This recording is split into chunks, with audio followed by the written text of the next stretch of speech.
Hello student, today I am going to explain you the remaining part of principle of inheritance and variations. Genetic disorder in men.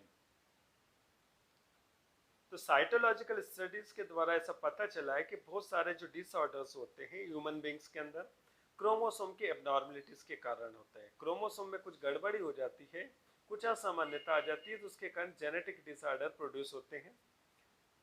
जैसे कि numerical change इन autosomes. Generally क्या होता है, autosome जो होते हैं 22 pairs होते हैं। अगर इनके नंबर से या तो कम हो जाए और ज़्यादा हो जाए तो उसके कारण भी क्या होती है, एबनॉर्मलिटीज आती है। तो उसका एक एग्जांपल है down syndrome. Numerical change in sex chromosome, जब सेक्स के क्रोमोसोम्स के अंदर नंबर चेंज हो जाते हैं, या तो ज़्यादा हो जाते हैं, कम हो जाते हैं, तो उसके कारण जो डिजीज कॉज होती है वो टर्नर सिंड्रोम है और क्लीन फिल्टर सिंड्रोम होती है। स्ट्रक्चरल चेंज इन क्रोमोसोम, जब क्रोमोसोम्स का जो स्ट्रक्चर है वो चेंज हो जाए तो उसके कारण जो डिजीज कॉज होती है cri du chat syndrome. Mutation in autosomal genes, अगर सडनली म्यूटेशन होते हैं जिसके कारण जो ऑटोसोम्स होते हैं उनके जीन्स डिस्टर्ब हो जाते हैं, तो उसके कारण जो डिजीज होती है एल्केप्टोन्यूरिया, फिनाइलकीटोन्यूरिया और एल्बिनिज्म होती है। Mutation in sex chromosome genes, अगर सेक्स क्रोमोसोम जीन्स के अंदर म्यूटेशन के कारण कोई एबनॉर्मलिटीज आती है तो वो शो होती है हीमोफीलिया और कलर ब्लाइंडनेस के फॉर्म में। इनकम्पेटिबिलिटी ऑफ जीन प्रोडक्ट, यदि जीन का प्रोडक्ट क्या होता है कंपेटिबल नहीं होता है तो उसके कारण जो डिजीज या एबनॉर्मलिटी शो होती है वो आरएच फैक्टर इनकम्पेटिबिलिटी होती है और इनहेरिटेंस ऑफ ब्लड ग्रुप होती है। Genetic disorder due to the numerical change in autosome. Generally autosome जो होते हैं 22 पेयर होते हैं, मतलब 44 होते हैं। जब इनके नंबर्स में चेंजेस होते हैं तो उसके कारण जो डिजीज कॉज होती है, तो पहली डिजीज है डाउन सिंड्रोम। इस डिजीज को सबसे पहले बताया था किसने, लेंटाउन डाउन ने बताया था 1866 में। The person is characterise by the an extra 21st chromosome. इसके अंदर क्या होता है कि जो पर्सन होता है उसका जो 21st जो क्रोमोसोम्स होता है वो 2 की जगह 3 होता है, जिसके कारण जो नंबर ऑफ क्रोमोसोम टोटल कितने हो जाएंगे, 46 की जगह 47 हो जाएंगे। अब इसके कारण उस पर्सन के अंदर कुछ एबनॉर्मलिटी, फिजिकल एबनॉर्मलिटी शो होगी। और ये जो सिंड्रोम्स होता है इसको मंगोलियन इडियट भी कहते हैं। इस कंडीशन को मंगोलिज्म में मंगोलियन इडियोसी भी कहा जाता है। अब जो पर्सन इस डिजीज से सफर करता है उसमें कुछ सिम्टम्स पाए जाते हैं, जैसे face is round and moon like, जो फेस होता है बिल्कुल गोल होता है चंद्रमा के समान। आईलिड्स आर ऑब्लिक, ठीक है। जो आईलिड्स होती है, पलके जो होती है तिरछी होती है और मंगोलियन के समान होती है। मंगोलियन एक ट्राइब होती है, तो वो जो लोग होते हैं उनकी आंखें जो होती है तिरछी होती है। माउथ हमेशा जो ओपन होता है, इनका जो नीचे का होठ होता है हमेशा लटकता रहता है और जीभ जो बाहर निकली हुई होती है। इनकी जो गर्दन होती है छोटी होती है और वसा युक्त होती है, गद्देदार होती है, मोटी होती है। पाँव में इसके बॉर्डर होते हैं, जो हथेलियां होती है वो चौड़ी चौड़ी होती है और अंगुलियां जो होती है वो छोटी छोटी होती है। नाक चपटी होती है और ईयर जो होते हैं मालफॉर्म्ड होते हैं, मतलब जो पिन्ना होता है इनका पूरी तरह से डेवलपमेंट नहीं होता है।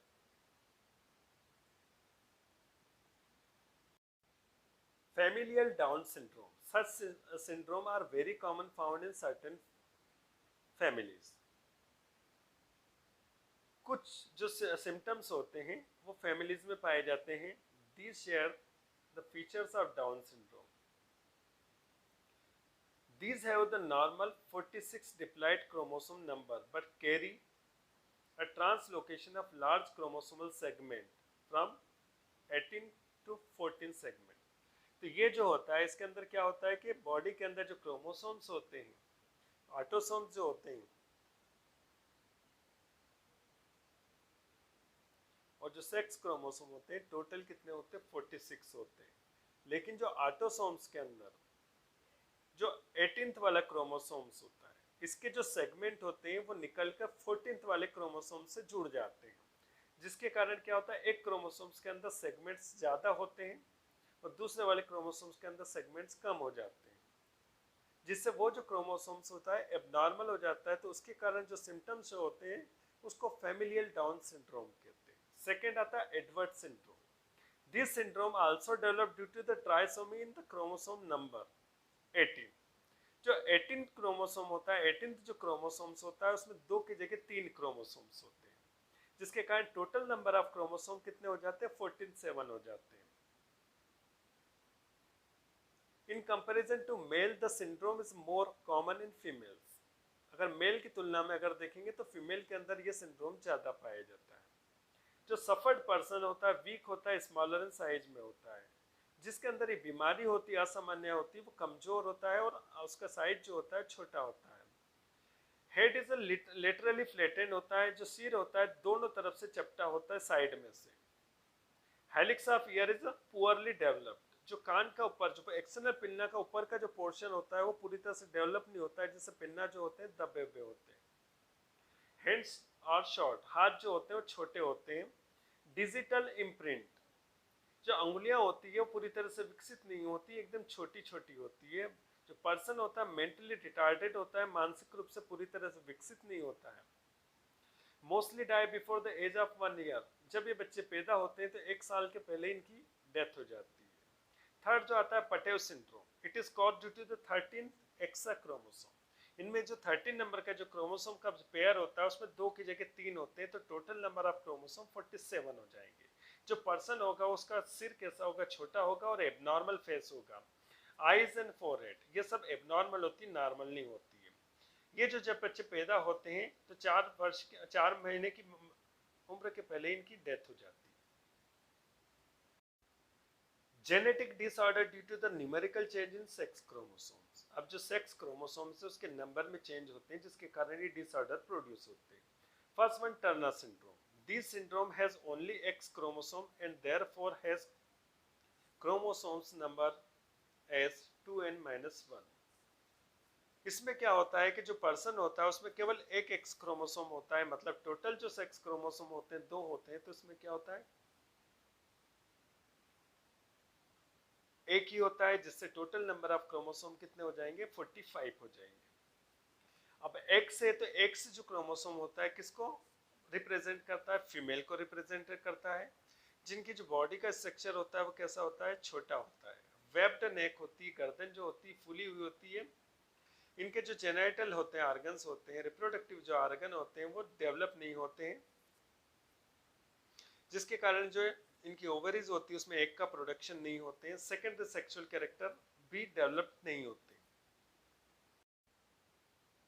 Klinefelter syndrome, this syndrome is characterized by the presence of an X chromosomes। ये जनरली मेल के अंदर पाया जाता है, तो मेल में एक एक्स और एक वाई क्रोमोसोम होता है, लेकिन इस मेल के अंदर क्या होता है, 2 एक्स क्रोमोसोम्स होते हैं, जिससे टोटल नंबर ऑफ क्रोमोसोम कितने हो जाते हैं, 47। द पर्सन हैज मेल, अब यहाँ पे क्या है कि पर्सन मेल है लेकिन 2 एक्स क्रोमोसोम होने के कारण इसमें जो कुछ कैरेक्टर होंगे वो कैसे होंगे, तो डोमिनेंट कंडीशन फीमेल वाली है इसके अंदर। अब मेल के कैरेक्टर्स में रेसेसिव हो जाते हैं, तो इनकी जो टेस्टिस होती है उसका साइज छोटा हो जाता है, ठीक है। ये मोटे होते हैं, इनके जो सेकेंडरी सेक्सुअल कैरेक्टर होता है उनका पूरा डेवलपमेंट नहीं होता है, स्पर्मेटोजेनेसिस की प्रोसेस बहुत कम हो जाती है, और ये जो चाइल्ड होते हैं इनफर्टाइल होते हैं, इनमें रिप्रोडक्शन करने की कैपेसिटी नहीं होती, क्योंकि 2 एक्स क्रोमोसोम होते हैं। 2 एक्स क्रोमोसोम क्या होते हैं, डोमिनेंट कंडीशन में होते हैं, और रिसेसिव कंडीशन वाई क्रोमोसोम्स होते हैं, जिसके कारण वाई के कारण जो मेल के जो सेकेंडरी सेक्सुअल कैरेक्टर होते हैं उनका डेवलपमेंट नहीं होता है।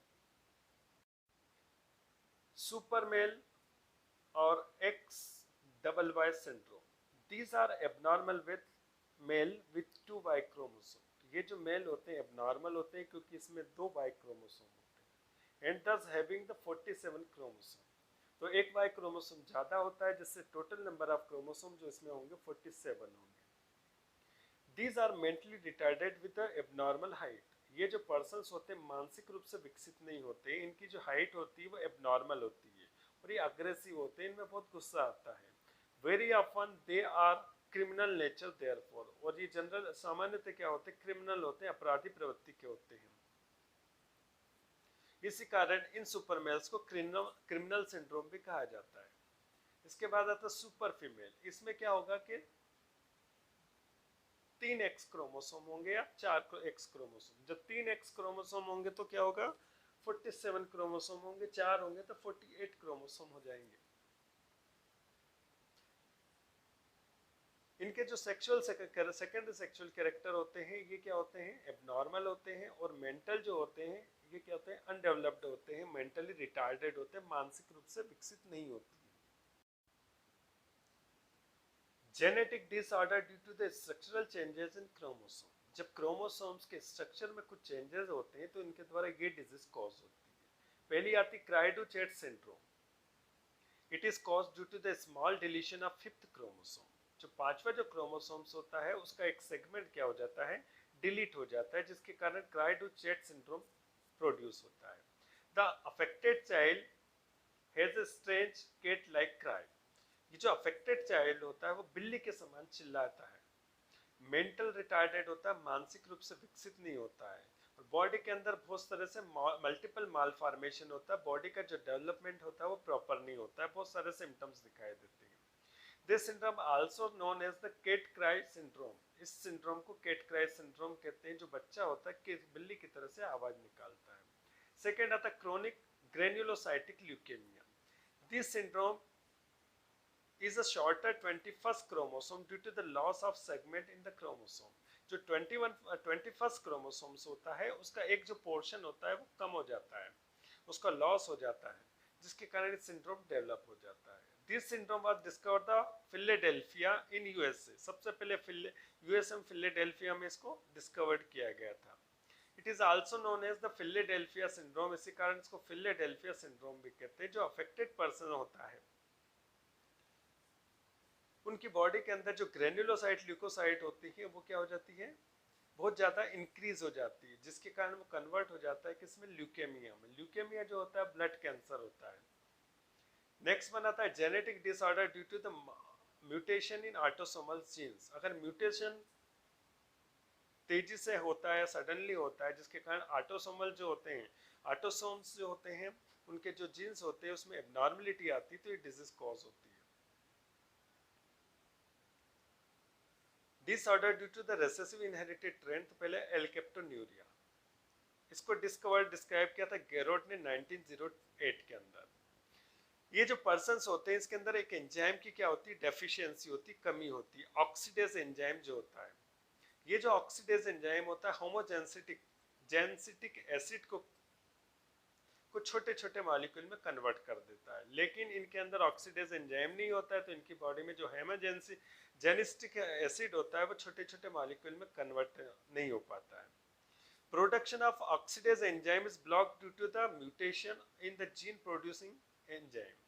म्यूटेशन के कारण क्या होता है कि जो ऑक्सीडेज एंजाइम प्रोड्यूस करने वाले जो जीन्स होते हैं वो एबनॉर्मल हो जाते हैं, जिसके कारण ये जो जीन्स होते हैं ये ऑक्सीडेज एंजाइम प्रोड्यूस नहीं कर पाते, जिसके कारण इनकी बॉडी के अंदर क्या होता है, होमोजेनिस्टिक एसिड जो होता है इनके बॉडी टिश्यू के अंदर क्या हो जाता है, जमा होने लगता है, डिपॉजिट होने लगता है, और जब यूरिन पास आउट करते हैं तो यूरिन के साथ बाहर निकलने लगता है। जैसे ये होमोजेनिस्टिक एसिड यूरिन के साथ बाहर निकल आता है तो एयर के साथ कॉन्टेक्ट करके जो एयर होता है उसका कलर कैसा हो जाता है, ब्लैक कलर हो जाता है, क्योंकि जैसे यूरिन पास आउट करेंगे तो यूरिन के साथ क्या निकलेगा, होमोजेनिस्टिक एसिड निकलेगा। ये होमोजेनिस्टिक एसिड किससे रिएक्ट कर लेगा, एयर से रिएक्ट कर लेगा, मतलब उसका ऑक्सीडेशन हो जाएगा, जिसके कारण जो एसिड होता है ब्लैक कलर का हो जाता है, जिसके कारण यूरिन जो होता है पर्सन का वो भी ब्लैक कलर का हो जाता है। Second, phenylketonuria, PKU। It's occur due to the lack of enzyme phenylalanine hydroxylase. तो जो अफेक्टेड पर्सन होता है उसकी बॉडी के अंदर फिनाइलएलानिन हाइड्रोक्सिलेज एंजाइम की कमी होती है। ये जो एंजाइम होता है वो क्या करता है, फिनाइलएलानिन को टायरोसिन में कन्वर्ट कर देता है, लेकिन इनकी बॉडी में ये एंजाइम नहीं होता है, जिससे फिनाइलएलानिन कन्वर्ट नहीं हो पाता है टायरोसिन में। और ये जो फिनाइलएलानिन होता है जब यूरिन पास आउट करते हैं तो यूरिन के साथ बाहर निकलता है, और जैसे ही बाहर निकलता है तो एयर के कांटेक्ट में आने पर उसका ऑक्सीडेशन हो जाता है फिनाइलएलानिन का, जिससे यूरिन जो होता है कलर उसका कैसा हो जाता है, ब्लैक हो जाता है। ऐसे जो पर्सन होते हैं मेंटली रिटार्डेड होते हैं, और इनकी बॉडी के अंदर क्या होता है, मेलेनिन पिगमेंट की कमी होती है स्किन के अंदर, जिसके कारण जो इनकी स्किन जो हेयर होती है उसमें मेलेनिन का फॉर्मेशन नहीं होता है, जिसके कारण इनकी स्किन जो हेयर्स होते हैं वो कैसे होते हैं, ग्रे कलर के होते हैं। सेकेंड आता है albinism. It is disease where the individual are unable to metabolise the phenylalanine. ये जो पर्सन होता है जिससे ये एल्बिनिज्म से अफेक्टेड होता है, उनके अंदर फिनाइल एलानिन का फॉर्मेशन नहीं होता है, और फिनाइल एलानिन जो होता है वो टायरोसिन में कन्वर्ट होता है, और जो टायरोसिन होता है मेलानिन पिगमेंट फॉर्म करता है।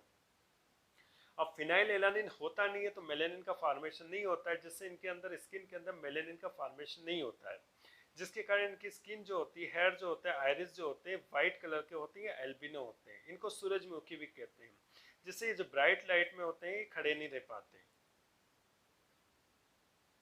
इसके बाद आता है इनफेंटाइल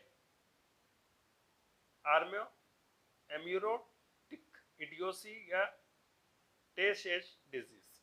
it was firstly reported by वॉरेंटे ने इसलिए दिया था, इसको टेशेज डिजीज भी कहा जाता है। The childrens with this disease they born normal. इसमें क्या होता है कि जो बच्चा पैदा होता है वो नॉर्मल होता है, लेकिन कुछ महीने के बाद इनमें जो होती है आईसाइट का जो होता है, उनकी जो आंखों की रोशनी होती है धीरे धीरे उसका लॉस होने लगता है, उसके जो मसल्स होते हैं वीक हो जाते हैं, ग्रोथ जो होती है रिटार्ड होने लगती है, मतलब ग्रोथ नहीं होने लगती, बोथ फिजिकली मेंटली, फिजिकली भी और mentally. This is very dangerous and non curable disease. ये जो होती है बहुत खतरनाक होती है, इसको उपचार नहीं किया जा सकता। This disease caused due to the inheritance of recessive genes present on autosomes। ये जो disease होती है autosomes के ऊपर जो recessive genes होता है उसके कारण होती है। Sickle cell anemia। This disease caused by the recessive gene HBS। ये जो disease cause होती है HBS recessive genes के कारण होती है। In homozygous condition patient die। अगर दोनों जीन्स के अंदर ये डिजीज होगी तो उस कंडीशन में क्या होगा, पेशेंट की डेथ हो जाएगी। लेकिन अगर पर्सन हेट्रोजाइगस कंडीशन में एक क्रोमोसोम्स के ऊपर एक जीन्स है और दूसरे के ऊपर नहीं है, तो उस कंडीशन में वो क्या होगा, उसमें माइल्ड एनीमिक होगा, उसकी जो कुछ आरबीसीज होती है अफेक्टेड होती है, जिसके कारण जो आरबीसीज होती है उसके अंदर एबनॉर्मल हीमोग्लोबिन का फॉर्मेशन हो जाता है, और आरबीसी का जो शेप होता है वो कैसा होता है, सिकिल लाइक हो जाता है।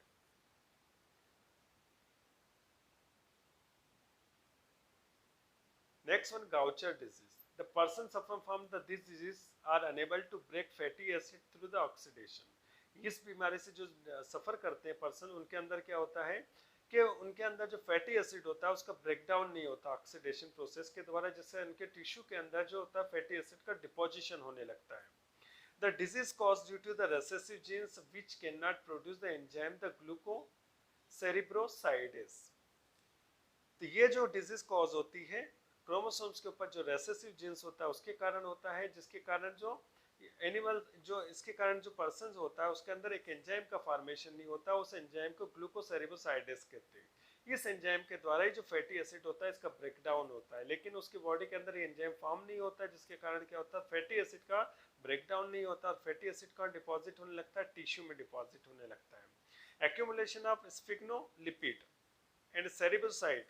तो उसके टिश्यू के अंदर जो स्फिग्नो लिपिड होता है और सेरिब्रोसाइड होता है वो डिपोजिशन होने लगता है, जिसके कारण उसकी जो स्प्लीन होती है वो लंबी हो जाती है, लीवर जो होता है बड़ा हो जाता है, बोन्स और हैंड जो फिट्स होते हैं लार्ज होते हैं, जो हाथों की हड्डियां होती है और पैरों की जो हड्डियां होती है वो क्या हो जाती है, बड़ी बड़ी हो जाती है, जिससे बड़े बड़े हो जाते हैं। नेक्स्ट वन आता है thalassemia. This is a blood related abnormality in which the alpha beta polypeptide is not synthesised. ये ब्लड रिलेटेड डिजीज होती है जिसमें अल्फा और बीटा पॉलीपेप्टाइड जो चेन होती है इसका फॉर्मेशन नहीं होता पर्सन्स के अंदर, इसको कुलीज एनीमिया भी कहते हैं। In the lake of synthesis of the alpha and beta polypeptide, haemoglobin की जो अल्फा और बीटा पॉलीपेप्टाइड चेन है उसका फॉर्मेशन नहीं होता है,